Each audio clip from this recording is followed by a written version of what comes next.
நற்கருணை நாதர் நம்முடைய வாழ்வினுடைய ஊற்றுமாய் உச்சமுமாய் இருக்கிற தெய்வன் இன்றைக்கு நமக்கு முன்பாக அந்த சிறிய ஒரு எளிய வடிவத்தில் அப்பத்தில் இருக்கிறார். கடவுள் நம்மை விரும்புகிறார், நம்மை தெரிந்து கொள்ளுகிறார். அதனால்தான் எத்தனையோ பேருக்கு கிடைக்காத அந்த அரிய பாக்கியம் இன்றைக்கு நமக்கு இந்த வேளையிலே கிடைத்திருக்கிறது. ஆண்டவரோடு நாம் செலவிட போகிற இந்த சில மணித்துளிகள் நம்முடைய வாழ்க்கையிலே ஒரு உன்னதமான நேரமாக அமைய போகிறது. இந்த வேளையில் இந்த நற்கருணை ஆராதனையில இந்த இறைவன் நம்மை தேர்ந்தெடுத்திருக்கிற இந்த இறைவன், நம்மை விரும்புகிற இந்த இறைவன், அவரும் நானும் மட்டும் என்கின்ற ஒரு சிந்தனையோடு நாம் இந்த வேளையில இந்த ஆராதனையில் பங்கெடுப்போம். இந்த சில மணித்துளிகள் இந்த இறைவன் நம்மை வழிநடத்த அவருடைய ஆவியாருடைய துணையை நாம் நாடுவோம். ஆவியினுடைய வல்லமை, அபிஷேகம் நம்மளே நிறைவாய் இறங்கும்படியாக நிறைவான இந்த இறைவன் நம்மிலே வரும்படியாக, இந்த நிறைவானவர் வரும்பொழுது நம்மிலே இருக்கிற குறைவானது ஒழிந்து போகும். இந்த நன்மையான இறைவன் நம்முடைய வாழ்க்கையிலே வரும்பொழுது தீமையானது அழிந்து போகும். இந்த இறைவன் நம்முடைய வாழ்க்கையிலே முழுமையாய் பொறுப்பெடுக்கும் பொழுது, நம்முடைய வாழ்வினுடைய எல்லாமாய் இருந்து செயல்படும் பொழுது நாம் அவருக்குரியவர்களாக மாறுகிறோம். 2 தீமோத்தேயுவுக்கு எழுதிய அந்த மடலில் சொல்லப்படுகிறது, நீங்கள் ஆண்டவருக்கு உண்மையாய் இல்லாத பொழுதும் இந்த ஆண்டவர் உங்களுக்கு உண்மையாய் இருந்திருக்கிறார். God remains faithful even in your unfaithful situations என்று சொல்லப்படுகிறது. அன்பார்ந்தவர்களே, நாம் அவருக்கு உண்மையா இல்லாத அந்த தருணத்திலும் ஆண்டவர் உண்மையாக இருக்கிறார். நம்மோடு கொண்டிருக்க அந்த உறவுக்கு உண்மையாக இருக்கிறார். அதில் எந்தவித சந்தேகமும் இல்லை. இந்த உலக உறவுகள் நம்மை ஏமாற்றலாம், இந்த உலக உறவுகள் போலித்தனமாக இருக்கலாம். ஆனால் இந்த ஆண்டவருடைய உறவு உன்னதமான உறவு. இவரால் எதையும் செய்ய இயலும், நம்முடைய வாழ்க்கையிலே எதையும் மாற்ற இயலும். நம்முடைய வாழ்க்கை எப்படிப்பட்ட ஒரு தருணத்தில் இருந்தாலும் அதை மாற்றக்கூடிய வல்லமை படைத்தவர் இந்த நற்கருணை நாதரன். பாந்தவர்களே, இந்த வேளையில நாம் அனைவரும் எழுந்து நிற்போம். இந்த நற்கருணை ஆண்டவரை நாம் இன்னும் அதிகமாய் தரிசிக்க, அவரை இன்னும் அதிகமாய் நாம் உணர்ந்து கொள்ள அவருடைய ஆவியாருடைய துணையை நாடுவோம். நிறைவான ஆவியானவரே, நீர் வரும் பொழுது என்னுடைய வாழ்க்கையில் எல்லாம் மாறுகிறது. நாம் பார்க்கிறோம், பெந்தகோஸ்து விழாவின் பொழுது பயந்து போய் வாழ்க்கை என்ன ஆகுமோ என்று சொல்லி ஓடி ஒளிந்து கொண்டிருக்கிறார்கள் சீடர்கள். ஆனால் தூய ஆவியானவர் தீப்பிழம்பு வழியாக இறங்கும் பொழுது நாங்கள் கண்டதையும் கேட்டதையும் இயேசுவோடு நாங்கள் பெற்ற அந்த அனுபவத்தை சொல்லாமல் எடுத்துரைக்காமல் எங்களால் இருக்க முடியாது என்று சொல்லி அச்சத்தோடு இருந்தவர்கள் வெளியில் வருகிறார்கள், சாட்சியாக மாறுகிறார்கள். எனவே இந்த வேளையில் அன்பார்ந்தவர்களே, நம்முடைய வாழ்க்கையினுடைய குடும்ப சூழலை அந்த ஆண்டவரிடத்தில் ஒப்புக் கொடுப்போம். இந்த தூய ஆவியான நம்முடைய தனிப்பட்ட வாழ்க்கையும் குடும்ப வாழ்வையும் முழுமையாய் பொறுப்பெடுத்துக் கொள்ளும்படியாக நாம் வேண்டுவோம். அது எப்பேற்பட்ட தருணமாக இருக்கலாம், எந்த கஷ்டமாக இருக்கலாம், எவ்விதமான ஒரு இக்கட்டான சூழலாக இருக்கலாம். ஆனால் ஆண்டவரால் முடியும். எனவே இந்த வேளையில நாம் தூய ஆவியானுடைய துணையை நாடுவோம். நிறைவான ஆவியானவரே என்று சொல்லி இந்த பாடலை பாடுவோம்.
ஆவியானவரே,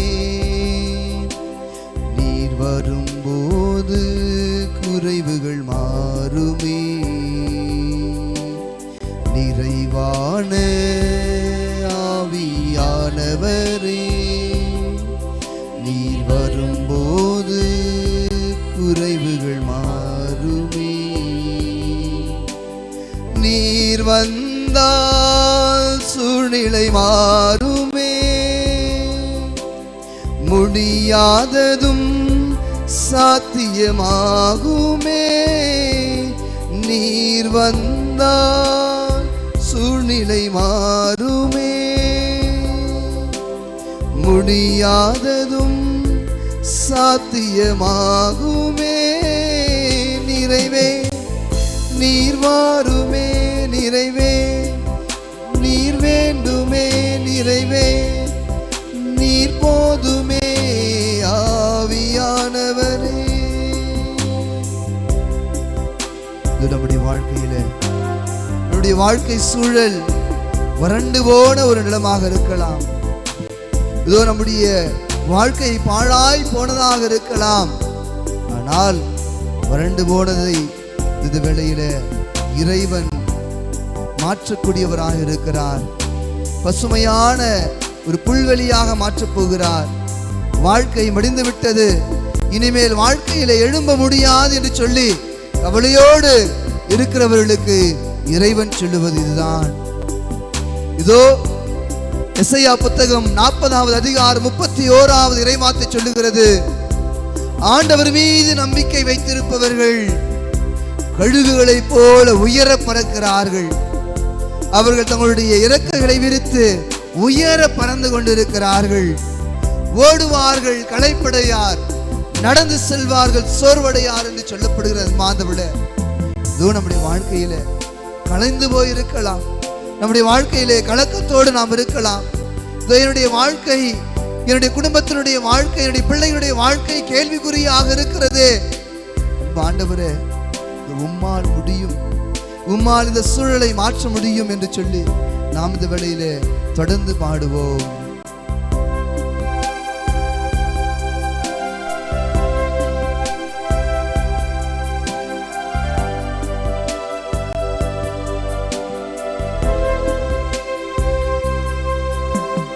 வானாந்திரம் வயல்வெளியாகுமே, பாழானது பயிர்நிலமாகுமே. வானாந்திரம் வயல்வெளியாகுமே, பாழானது பயிர்நிலமாகுமே. நீர் வந்தால் சூழ்நிலை மாறுமே. முடியாததும் சாத்தியமாகுமே. நீர் வந்தால் சூழ்நிலை மாறுமே. முடியாததும் சாத்தியமாகுமே. நிறைவே நீர் வாருமே. நிறைவே நீர் வேண்டுமே. நிறைவே நீர் போதுமே. ஆவியானவரே, வாழ்க்கையில பல்வேறு நோய் நொடிகள் இருக்கலாம். போகாத மருத்துவர் இல்லை, பார்க்காத மருத்துவம் கிடையாது, செலவழிக்காத பணம் இல்லை. எங்கேயோ ஓடி ஓடி சென்று உடலுக்காக மருத்துவம் பார்க்கிறது வேளையில நோய் குறைந்த மாடில்லை, நோயினால் ஏற்படுகிற வலி குறைந்த மாடில்லை, வேதனை குறைந்த மாடில்லை. அதனால் உள்ளத்தில் ஏற்படுகிற அந்த குறைந்த ஒரு மனநிலை அது தீர்ந்த மாடில்லை. வாழ்க்கை முழுவதும் ஒரு அழுகையா இருக்கிறது. ஆண்டவரே, இதோ பலவீனத்தோடு நான் இருக்கிறேன், என்னை பலமாய் மாற்றும் அப்பா. என்னுடைய வாழ்க்கையில பல்வேறு பலவீனங்கள் இருக்கிறது, அதை பலமாய் மாற்றுவீராக. என்னுடைய வாழ்க்கையில, என்னுடைய உடலிலே பல்வேறு குறைபாடுகள் இருக்கிறது, அதை நீர் முழுமையாய் மாற்றுவீராக என்று சொல்லி நாம் இந்த வேளையில நம்முடைய குறைபாடுகளை, நம்முடைய உடல் உள்ள நோய்களை ஆண்டவருக்கு ஒப்பு கொடுப்போம். அவர் மாற்றக்கூடியவர். நற்செய்தியிலே வாசிக்கிறோம், பேதுருடைய மாமியார் காய்ச்சலில் இருக்கிறார்கள். இயேசு சொல்லுகிறார், இந்த காய்ச்சலிலே படுத்து கிடக்கிற அந்த தாயை தொடுகிறார். தொட்ட அந்த மாத்திரத்தில் விவிலியம் சொல்லுகிறது, இயேசு தொட்டவுடனே அவர் எழுந்து தன்னுடைய இயல்பு வாழ்க்கைக்கு திரும்புகிறார், பணிவிடை செய்கிறார் என்று சொல்லப்படுகிறது. அன்பார்ந்தவர்களே, 12 ஆண்டுகளாக இரத்தப்போக்கினால் வருந்திய அந்த பெண், இந்த ஆண்டவருடைய ஆடையை நான் தொட்டால் போதும். 12 ஆண்டுகளாக, 1 வருடம் 2 வருடம் அல்ல, 12 வருடங்களாக எத்தனையோ மருத்துவர்களை சென்று பார்த்திருப்பார். எத்தனையோ மருத்துவத்தை அவர் மேற்கொண்டிருப்பார். விவிலியம் சொல்லுகிறது, அவர் மருத்துவத்திற்காக தனக்கு இருந்த எல்லாவற்றையும் செலவழித்த பின்பு, பாருங்க, தனக்கு இருந்த செல்வத்தை எல்லாத்தையும் மருத்துவத்திற்காக செலவழித்த பின்பு, ஆண்டவரே, எனக்கு இப்ப வேற வழி இல்லை, இருப்பது நீர் ஒருவர் மட்டும்தான் என்று சொல்லி அந்த ஆண்டவரை தொடுவதல்ல, அவருடைய ஆடையை தொட்டால் விசுவாசத்தினுடைய முதிர்ச்சி இதுதான். அன்பார்ந்தவர்களே, அவருடைய ஆடையை தொட்டால் போதும், நான் சுகம் பெறுவேன். 12 ஆண்டுகளாக படுகிற இந்த கஷ்டம் நீங்கிவிடும்.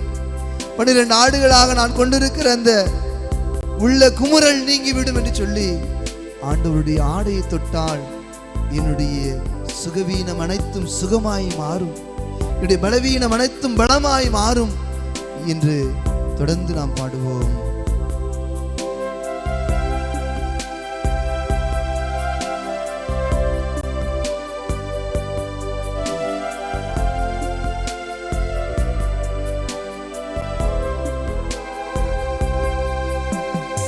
பலவீனம் பலனாய் மாறுமே, சுகவீனம் சுகமாய் மாறுமே, பலவீனம் பலனாய் மாறுமே, சுகவீனம் சுகமாய் மாறுமே. ஆண்டவரே, நீருடைய வாழ்க்கையில் வந்தார், நீர் வந்தால் சூழ்நிலை மாறுமே, முடியாததும் சாத்தியமாகுமே. நீர் வந்தால் சூழ்நிலை மாறுமே, முடியாததும் சாத்தியமாகுமே. நிறைவே நீர் வாருமே, நிறைவே நீர் வேண்டுமே, நிறைவே நீர் போதுமே, ஆவியானவரே. மீண்டும் பாடுவோம்.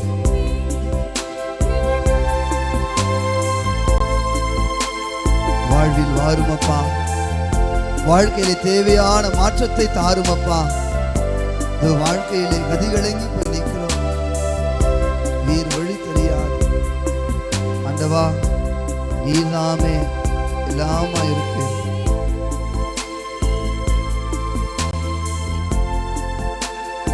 நீர் வந்தால் அனைத்து மாறும்பா சொல்லி இந்த வேளையில சில நொடித்துள்ளிகள் நாம் அமைதியாய் விழுந்தால் படிடுவோம். இந்த நற்கருணை நாதரை நாம் முற்று நோக்கும் முன்பார்ந்த உள்ள ஒரு காரியத்தை நாம் நினைவில் கொள்ள வேண்டும். இந்த நற்கருணை நாதர் இங்கே இந்த பீடத்தில் இருக்கிற திவ்ய நற்கருணையா இருக்கிற இந்த நற்கருணை நாதர் நம்முடைய ஒவ்வொருடைய உள்ளத்திலும் இருக்கிறார். இப்பதான் நாம் இவரை பெற்றோம், ஆனால் அவர் இங்க மட்டும் தான் இருக்கிறார் என்று நீங்கள் நினைக்க வேண்டாம். உங்களுடைய உள்ளத்தில் ஏற்கனவே இருக்கிறார். Praise the Lord, praise the Lord. ஆண்டவருக்கு நன்றி, இயேசுவே உமக்கு நன்றி, என்னுடைய உள்ளத்திலே வந்திருப்பவரே உமக்கு நன்றி. ஆண்டவரே உமக்கு நன்றி, என்னை பாதுகாப்பவரே உமக்கு நன்றி, என்னை பலப்படுத்துபவரே உமக்கு நன்றி, என்னை வழிநடத்துபவரே உமக்கு நன்றி. இயேசுவே உமக்கு நன்றி. இயேசுவே உமக்கு நன்றி. பாந்தவில்லை இந்த வேளையில பார்வையற்ற அந்த பாத்திரமேயுடைய அந்த தருணத்தை நாம் நினைத்து பார்ப்போம். இவ்விலியத்திலே நாம் வாசிக்கிறோம், இந்த பத்திமேயு, பார்வையற்ற அந்த பத்திமேயு வழியோரமாக இருக்கிறார், பிச்சை எடுத்து கொண்டு இருக்கிறார். விரும்பாத ஒரு காரியம், தன்மானத்தை, சுயமதிப்பை இழந்து செய்யக்கூடிய ஒரு காரியம் இது, பிச்சை எடுப்பது. அதை செய்து கொண்டு இருக்கிறார். வேறு வழி இல்லை. காரணம், தனக்கு பார்வை இல்லை. பாந்தவுல இயேசு தன்னை கடந்து செல்கிறார். முதல்ல கேட்கிறார், யாரு போறான்? இயேசு, நாசரேத்து இயேசு போறாரு. பாருங்க, தன்னிடத்தில் குறைபாடு இருக்கிற, தான் வெறும் ஒரு பிச்சைக்காரனாக இருந்தாலும் இயேசு என்கின்ற அந்த பெயரை கேட்டவுடனே, இயேசு என்கின்ற அந்த பெயரை கேட்டவுடனே அன்பார்ந்தவர்கள அவரிடத்துல ஒரு தெம்பு வருகிறது. இயேசுவே, தாவீதின் மகனே, எனக்கு என் மீது இரங்கும் அப்பா என்று சொல்லி உரக்க கத்துகிறார். உடனே என்ன பண்றாங்க? உடனே அவரை கூட்டிட்டு போயிடுறாங்களாங்க. என்ன நடக்கிறது? தடுத்து நிறுத்துகிறார்கள். சும்மா இரு, கத்தாத. பாந்தவுள்ளே அவர்கள் அங்கே அந்த பத்திமையை போட்டு அமுக்குகிறார்கள், அழுத்துகிறார்கள். சும்மா இரு. ஆனால் நீங்கள் பாருங்கள், அவர்கள் எந்த அளவிற்கு அழுத்தம் கொடுக்கிறார்களோ அதை விட இன்னும் மேலெழும்புகிறார். இயேசுவே, தாவீதின் மகனே, என் மீது இறங்கும் அப்பா என்று இன்னும் உரக்க கத்துகிறார். இயேசுவின் மீது கொண்டிருந்த அந்த விசுவாசம் அன்பார்ந்தவர்கள, எது யார் அவருக்கு தடையா இருந்தார்களோ, யார் அவருக்கு தடையா இருந்தார்களோ, யாரு? சீடர்கள் தான். என்ன சொல்றாங்க? சும்மா இருன்னு அமைக்கி உட்கார வைக்கிறாங்க. இயேசு கேட்கிறார், என்னிடத்தில் அழைத்து வாருங்கள். யாரு அவரை பார்த்து சும்மா இருங்கன்னு சொன்னாங்களோ அவங்களே வர்றாங்க. பாருங்க, இயேசுடைய செயல்பாடு இதுதான். எது அந்த பத்திமேயுக்கு தடையாக இருந்ததோ, யார் தடையாக இருந்தார்களோ அவர்களே வருகிறார்கள். இயேசு உன்னை கூப்பிடுறாரு, வா, அழைத்து செல்லப்படுகிறார். Praise the Lord. ஆண்டவருக்கு நன்றி. அன்பார்ந்தவர்களே, அதுதான் இயேசுடைய செயல். நம்முடைய வாழ்க்கையில நாமும் இயேசுவை நோக்கி கூக்குரல் இடுகிறோம். ஆனால் பல வேளைகளில் இந்த கூக்குரல் அமுக்கப்படுகிறது. இயேசுடைய காதுகளுக்கு எட்டாதவாறு நம்முடைய குடும்ப அந்த காரணிகள் அதை அழுத்தி விடுகிறது. ஆனால் நாம் இன்னும் நம்பிக்கையோடு, உரக்க நம்பிக்கையோடு இயேசுவிடத்தில் கேட்கும் பொழுது நமக்கு தடையாய் இருப்பவற்றை இயேசு தவிர்க்கிறார். அந்த தடையாய் இருப்பவற்றை தவிடுபடியாக மாற்றுகிறார். அதை மாற்றி நம்முடைய குரலை கேட்கிறார். விடுதலை பயணத்திலே 15வது அதிகாரத்திலே நாம் பார்ப்பது போல, இஸ்ரேல் மக்கள் எகிப்திலிருந்து வந்து விட்டோம் என்று மகிழ்ச்சியாக இருந்த அந்த தருணத்தில், அடிமையிலிருந்து மீண்டு விட்டோம் என்று மகிழ்ச்சியாக இருந்த தருணத்தில், தலையில பெரிய பாறாங்கல். என்னது? முன்னாடி செங்கடல், பின்னாடி யாரு? பார்வோனுடைய படைகள். முன்னாடி போனாலும் சாவு, இப்படியே நின்றாலும் சாவு. காரணம், பின்னாடி வருகிற இந்த படை. வாழ்க்கை அவ்வளவுதான், முடிஞ்சு போச்சு. மோசேவை திட்டுறாங்க, இதுக்காக எங்களை கூட்டிட்டு வந்தீங்க?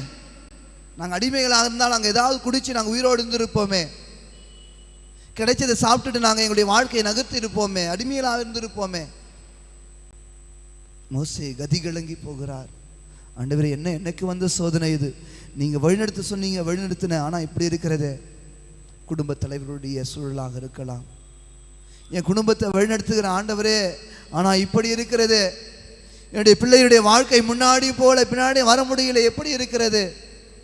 முன்னாடி போனால் முட்டுது, பின்னாடி வந்தால் இடிக்குது. நான் எப்படி போவேன்? மாந்தவில பாருங்க, எது அவர்களுக்கு தடையாக இருக்கிறது? செங்கடல். கடவுள் நினைச்சிருந்தா ஏதாவது ஒன்று செஞ்சிருக்கலாம். இந்த பார்வோன் படை அங்கேயே ஒரு பெரிய காற்று, சூறாவளி காத்தடிச்சு கொஞ்சம் ஓரமாக அமைச்சிட்டு இருக்கலாம், அல்லது இங்கே உடனே ஒரு பிரிட்ஜ் போட்டிருக்கலாம். ஆனால் கடவுள் செய்த காரியம் பாருங்கள் அன்பார்ந்தவர்களே. அவர்களுக்கு தடையாக இருந்த அந்த செங்கடலை இரண்டாக பிளந்து, எது அவர்களுக்கு தடையாக இருக்கிறதோ அதன் நடுவிலே வழி நடத்துகிறார். Praise the Lord. ஆண்டவருக்கு நன்றி. சத்தமா சொல்லுங்க, பிரைஸ் தி லார்ட். ஆண்டவருக்கு நன்றி.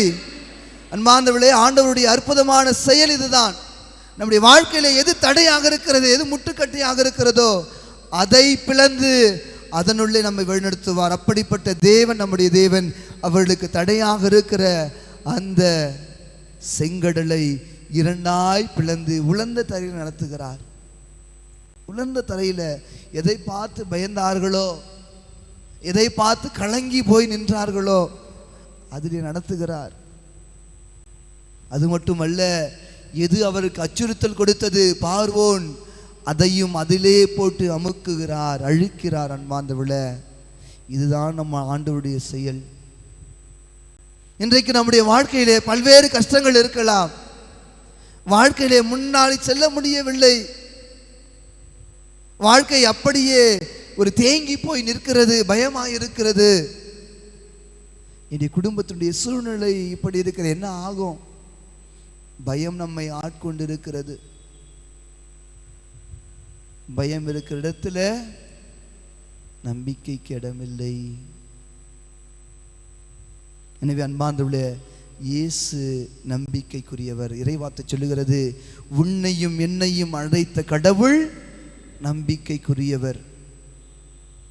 1 கொரிந்தியர் 10வது அதிகாரம் 13வது இறைவார்த்தை. உங்களுடைய வாழ்க்கையில எல்லா நேரத்திலும் இதை நீங்க ஞாபகம் வச்சுக்கணும்.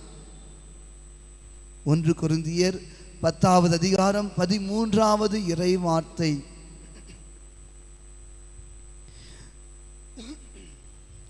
உங்களுக்கு ஏற்படுகின்ற சோதனை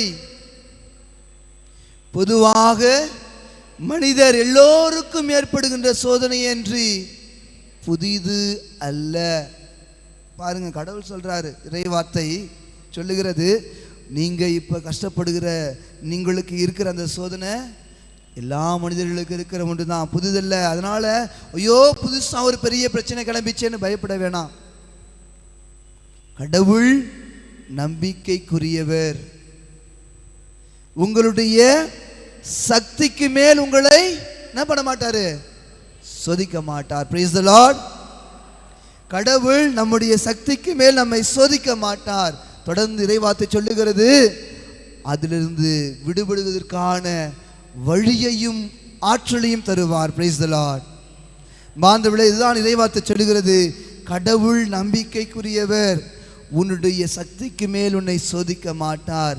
அதிலிருந்து விடுபடுவதற்கான வழியையும் ஆற்றலையும் தெம்பையும் கடவுள் உனக்கு தருவார். அப்படிப்பட்ட கடவுள் தான் இங்கு இருக்கிறார். அப்படிப்பட்ட தேவன் தான் இன்று இங்கு இருக்கிறார். நம்முடைய உள்ளத்தில் இவரை தான் நற்கருணையாக பெற்றிருக்கிறோம். இந்த வேளையில எல்லா கவலைகளையும் ஆண்டவரிடம் விட்டு விடுங்கள். இறைவார்த்தை சொல்லுகிறது, உங்கள் கவலையெல்லாம் ஆண்டவரிடத்தில் விட்டு விடுங்கள், ஏனெனில் அவர் உங்களை குறித்து கவலை கொண்டுள்ளார். Cast all your anxiety to the Lord because he cares for you. கடவுள் உங்களை குறித்து கவலை கொண்டிருப்பதால் உங்களுடைய கவலை எல்லாம் அவரிடத்தில் விட்டு விடுங்கள், அதை அவர் பார்த்துக் கொள்வார். இந்த வேளையில நம்முடைய கவலைகளை ஆண்டவருடைய திருப்பாதத்தில், நெசரே இயேசுவே உம்முடைய திருப்பாதத்தில் என்னுடைய கவலைகளை வைக்கிறேன் அப்பா, என்னுடைய குடும்பத்துடைய சூழலை வைக்கிறேன். உங்களால் முடியும், நான் நம்புகிறேன். கடவுளால் முடியாதது ஒன்றும் இல்லை. இயலாமைகள் இல்லாத மனிதர்கள் இல்லை. இந்த இறைவனால் இயலாதது ஒன்றும் இல்லை என்பார்ந்தவர்களே, அதை ஞாபகத்து வைத்துக் கொள்ளுங்கள். இங்கே இயலாமையோடு தான் நாம் எல்லோருமே இருக்கிறோம். இயலாமைகள் இல்லாத மனிதர்கள் இல்லை. இந்த இறைவனால் இயலாதது ஒன்றும் இல்லை. எனவே இறைவா, உம்முடைய கரங்களில் உம்முடைய பாதத்தில் என்னை உம்முடைய குடும்பத்தையும் ஒப்புக் கொடுக்கிறேன். என்னுடைய குடும்ப சூழலை ஒப்புக் கொடுக்கிறேனப்பா.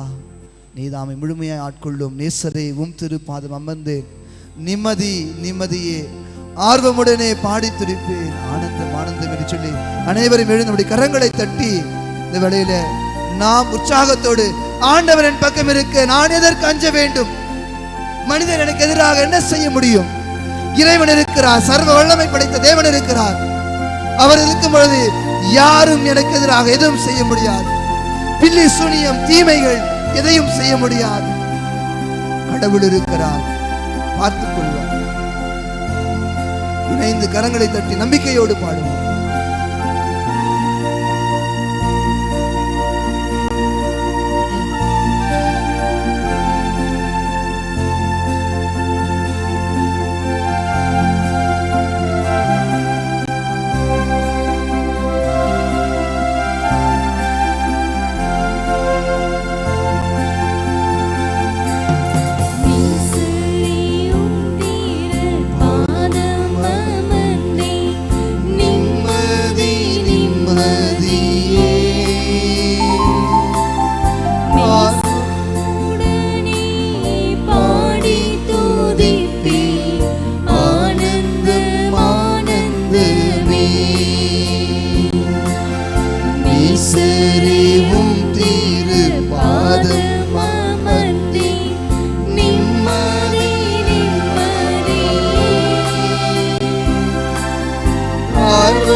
கரங்களை உயர்த்தி பாடுவோம்.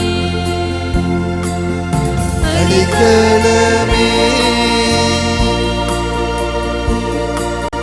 அதிசயமே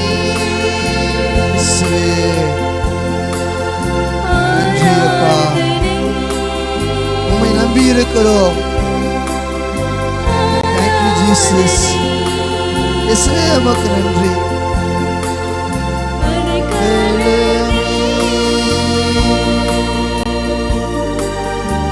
அதிசயமே ஆராதனை ஆராதனை. எத்தனை இன்னல்கள், எத்தனை துன்பங்கள் என் வாழ்வில் வந்தாலும் உம்மை ஒருபொழுதும் நான் பிரிய மாட்டேன். எப்படிப்பட்ட சூழலாக இருந்தாலும், எப்பேற்பட்ட கஷ்டமாக இருந்தாலும், தருணங்களாக இருந்தாலும் உண்மை பிரிய மாட்டேன் அப்பா. என்னுடைய வாழ்க்கையில நீர் மட்டும் போதும் சொல்லி தொடர்ந்து பாடுவோம்.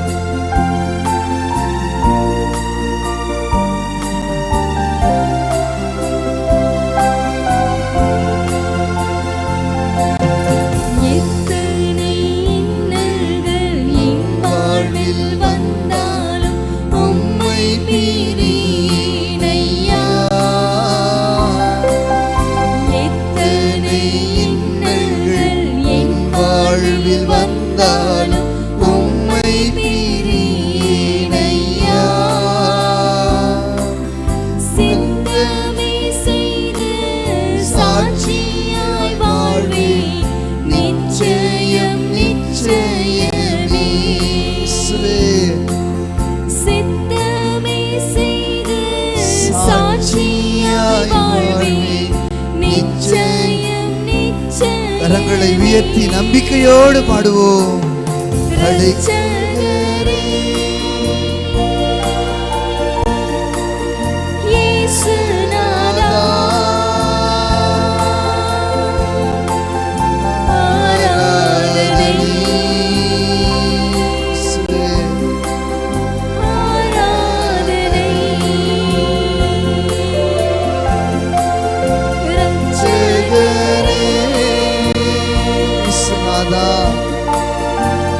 நேசநாதா ஆராதனை ஆராதனை ஆராதனை. ஆராதனை.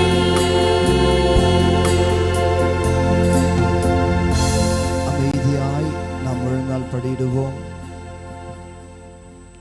இந்த வேளையில ஒரு சிறிய தபத்தோடு நாம் ஆண்டவருடைய ஆசீர்வாதத்திற்கு கடந்து செல்வோம்.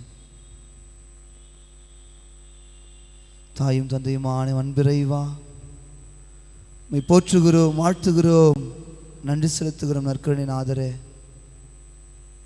இந்த வேளையில் என்னுடைய குடும்பத்தை என்னுடைய கரங்களை ஒப்புக் கொடுக்கிறோம் அப்பா. குடும்பத்தினுடைய சூழலை ஒப்புக் கொடுக்கிறோம் அப்பா. இங்க இருக்கிற ஒவ்வொரு குடும்பத்தையும் ஆசீர்வதியும், குடும்ப தலைவர்களை ஆசீர்வதியும், குடும்ப தலைவிகளை ஆசீர்வதியும். செய்கின்ற பணியிலே தொழிலே தேவையான நிம்மதி, அமைதி, வளர்ச்சியை தாரும் அப்பா. இந்த குடும்பத்தை என்னாலும் உம்முடைய திருவுளத்திற்கு ஏற்ப நடத்தக்கூடிய ஆற்றலையும் ஞானத்தையும் இவளுக்கு தாரும். குடும்பத்தில் இருக்கிற பிள்ளைகளுக்கு கரங்களை ஒப்புக் கொடுக்கிறோம். கடவுள் பக்தியிலும் பயத்திலும் சிறந்து விளங்குகிற, விசுவாசத்தில் சிறந்து விளங்குகிற நல்ல பண்புகளை கொண்ட முன்மாதிரியான பிள்ளைகளாக வாழ நீதாமே எங்களுடைய பிள்ளைகளுக்கு ஞானத்தை தருவீராக. இங்கு இருக்கிற ஒவ்வொருடைய உள்ளத்தில் இருக்கிற எல்லா விதமான எண்ணங்கள், இயக்கங்கள், ஆசைகள், கனவுகள், எதிர்பார்ப்புகள், லட்சியங்கள் அனைத்தும் நிறைவேற எடுக்கிற ஒவ்வொரு திட்டங்கள், ஒவ்வொரு காரியங்கள் ஆலமரம் போல செழித்தோங்கி வளர அன்பாண்டவரை அருள் புரிவீராக. இவருடைய வாழ்க்கையிலே சந்திக்கிற எல்லா விதமான வேதனை, சோதனை, இன்னல்கள், இடர்பாடுகள், கஷ்டங்கள், கண்ணீர், கவலைகள், குழப்பங்கள், குடும்ப உறவில் இருக்கிற சிக்கல்கள் அனைத்தையும் நீதாமே சரி செய்து இந்த குடும்பம் திருக்குடும்பமாய் இவருடைய குடும்பம் வாழ, மகிழ்ச்சியான அன்பின், சமாதானத்தின், ஒற்றுமையின், பகிர்வின் குடும்பமாக வாழ அருள் புரிவீராக. இவருடைய குடும்பங்களை ஒரு ஆசீர்வாதமாகவே மாற்றுவீராக என்று சொல்லி ஜெபித்து மாண்பியர் கீதம் பாடுவோம்.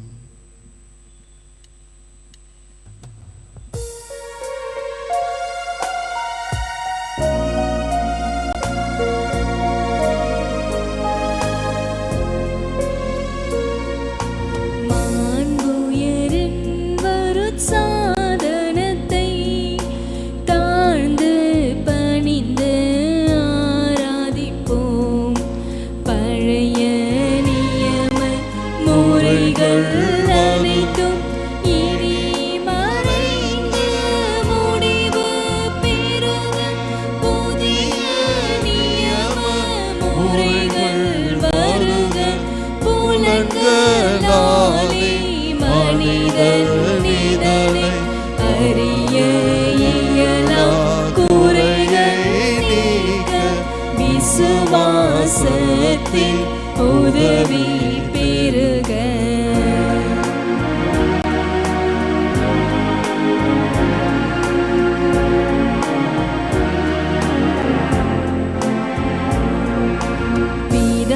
பிதாவர்க்கும் சுதனிவர்க்கும் புகழ்ச்சியோடு வெற்றியாக்கும் மீட்பின் பெருமை மகிமையோடு வலிமை வாழ்த்து யாவுமாக இருவரிடமாய் வருகின்றவரா புனித ஆவியானவர்க்கும் அளவில்லாத சம புகழ்ச்சி என்றுமே உண்டாக.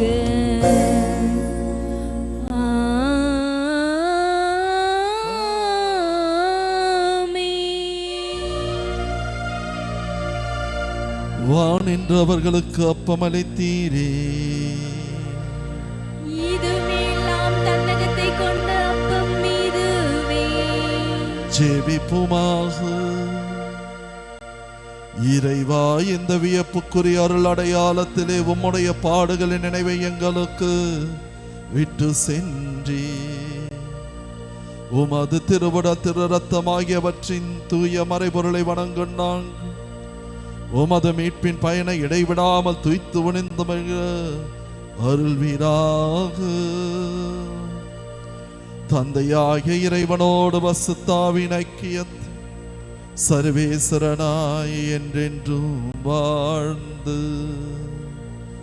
ஆட்சி செய்கின்ற அதே ஆண்டவர் இயேசு கிறிஸ்து வழியாக உம்மை மன்றாடுகிறோம்.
அன்பார்ந்தவர்களே, இன்றைய நாளிலே நமக்கு